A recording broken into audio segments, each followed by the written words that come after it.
do you see that there's going to be more of a revival and a more of a robust theological framework? Because looking at the denominational, that Pew released the numbers on denominations, and all went down except two, the Assemblies of God and PCA, and of course Tim Keller giving much more of a life of the mind idea. But I'm seeing other rumblings of others that are saying, no, I want more. I want to go deeper. I'm tired of this McDonaldization of the church and this very floaty, surface spirituality. I want to go deeper. And of course, there's the other danger. But do you think it's going to be stronger as a result of going through this disorientation? I have mixed feelings about that. And the reason I do is because when I was starting out in ministry, I assumed that the problem was a lack of theological depth. When you're looking around at Bible Belt cultural Christianity, my assumption was because there is so little theology, there's a lot of emphasis on evangelism and missions, and that's great.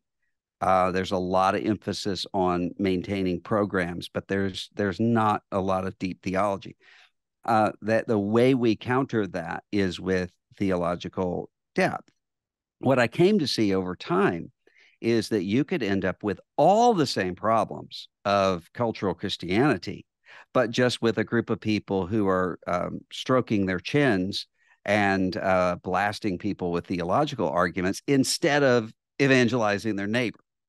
That's not a good trade. And so that we need to have a deeper theological reflection, but theology is not enough. And so there's a reason why, just as with a human being, you can't be Chat GPT in the flesh, just algorithmic data. You instead have to have reason and imagination and affection and intuition and all of those things together to be a holistic person. I think the same thing is true of the church. And sometimes what we do is when we emphasize one of those things, we end up doing exactly what Paul says you can't do with the body of Christ, which is for the eye to say to the hand, I have no need of you. So where I think we'll have health is when you have tension with one group of people saying, wait, we really need to step back and look at this theologically.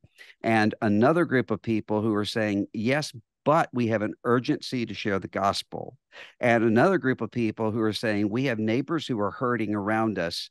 Let's do that. That kind of tension is actually healthy, because it causes everybody else to see things when it's working the right way. It causes people to see things that they wouldn't ordinarily see. And so if a healthy gospel Christianity, I think, will look like that.